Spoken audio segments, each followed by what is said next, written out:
1 April 2026 पासून काही खूप मोठे बदल झालेत. सॅलरी पासून ते टॅक्सेस पर्यंत आणि ट्रेन तिकीट पासून ते ऑनलाईन पेमेंट पर्यंत. नमस्कार, मी सीए रुचिता. आज आपण बोलणार आहोत 1 एप्रिल 2026 पासून लागू झालेल्या 10 महत्त्वाच्या फायनान्शियल चेंजेस बद्दल. तेही अगदी सोप्या भाषेत. पहिला आणि मोठा बदल आहे सॅलरी स्ट्रक्चरमध्ये. नवीन लेबर कोड्स आता लागू झालेत आणि त्यामुळे तुमचा बेसिक पे किमान तुमच्या सीटीसीच्या 50% असणं मॅन्डेटरी आहे. आता याचा फायदा काय? तुमचा ईपीएफ आणि ग्रॅच्युटी हे सगळं कॅल्क्युलेशन बेसिक पेवर होतं.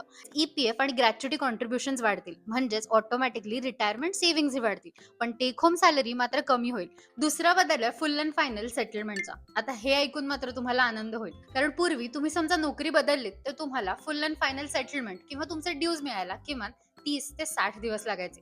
एचआर बरोबरचा ईमेल, फॉलोअप आणि त्याबरोबर येणारं फ्रस्ट्रेशन वेगळंच. पण आता मात्र तुमच्या लास्ट वर्किंग डेटच्या 2 दिवसांमध्ये तुम्हाला सगळे ड्यूज मिळणं मॅन्डेटरी आहे. जर कंपनीने उशीर केला तर ते लीगल व्हायोलेशन समजलं जाईल. तिसरा बदल आहे फास्टॅग चार्जेस मध्ये. तुम्ही जर हायवे वारंवार वापरत असाल तर आता अॅन्युअल फास्टॅग पास हा थोडासा महाग झालाय. अगदी थोडासाच, पण महाग झालाय. पूर्वी फास्टॅग अॅन्युअल पास हा 3000 रुपयांना मिळायचा. आता तो झालाय 3075 रुपये. फास्टॅग अॅन्युअल पास नक्की काय आहे किंवा तो कसा काढायचा यासाठी डिस्क्रिप्शन मध्ये दिलेला व्हिडिओ पहा. फ्रिक्वेंट ट्रॅव्हलरसाठी एक छान अपडेट आहे. पूर्वी तुम्ही जर ट्रेनने ट्रॅव्हल करत असाल आणि डिपार्चरच्या 4 तास आधी जर तुम्हाला तिकीट कॅन्सल करायचं असेल तर तुम्हाला कोणतेही चार्जेस परत मिळत नव्हते.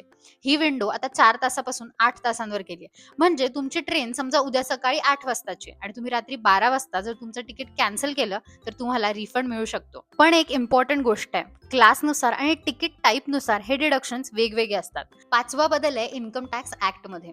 64 वर्ष जुना इन्कम टॅक्स ऍक्ट आता बदलला गेलाय आणि इन्कम टॅक्स ऍक्ट 2025 आता लागू होणार आहे. त्यामुळे तुम्ही जर न्यू रेजिम मध्ये असाल तर आता 12,75,000 इन्कमवर तुम्हाला एकही रुपया टॅक्स द्यावा लागणार नाहीये. सहावा बदल आहे एचआरए रूल्स मध्ये. रेंट भरताय आणि एचआरए क्लेम करताय तर ही अपडेट तुमच्यासाठी महत्वाची आहे. तुमचा अॅन्युअल रेंट जर आता 1 लाखांपेक्षा जास्त असेल, तुम्हाला तुमच्या घर मालकाबरोबरचं नातंही डिस्क्लोज करावं लागणार आहे. आता 2026च्या नवीन रूल्स नुसार दिल्ली, मुंबई, कोलकाता, चेन्नई याचबरोबर बेंगलोर, हैदराबाद, पुणे आणि अहमदाबाद या सिटीजना पण 50% एक्झम्पशन मिळणार आहे. सातवा बदल आहे टीसीएस रेट्स मध्ये. परदेशी पैसे पाठवणाऱ्यांसाठी हा खूप मोठा रिलीफ आहे. पूर्वी काय व्हायचं, तुम्ही जर परदेशी शिक्षणासाठी किंवा मेडिकल ट्रीटमेंटसाठी पैसे पाठवले तर त्यावरती टीसीएस लागायचा.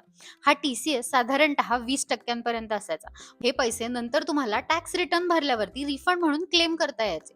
पण साधारणतः वर्षभर हे पैसे अडकलेले असायचे. पण आता हाच टीसीएस 20% वरून 2% झालाय. आठवा बदल आहे सॉव्हरेन गोल्ड बॉन्ड्स मध्ये.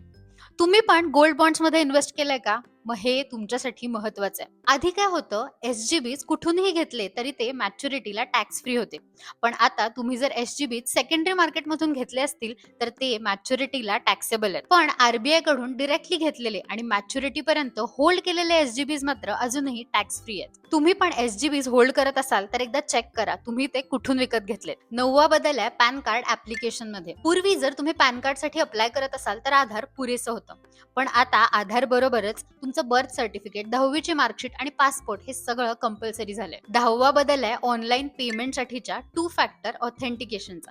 तुम्ही जर ऑनलाईन पेमेंट करत असाल तर आता एक एक्स्ट्रा सिक्युरिटी लेअर येणार आहे. शेवटचा बदल आहे डिजिटल पेमेंट्स मध्ये आणि तो ऑटोमॅटिकली तुमच्या फायद्याचा आहे. हे होते 1 एप्रिल 2026 पासून लागू झालेले 10 मोठे फायनान्शियल बदल.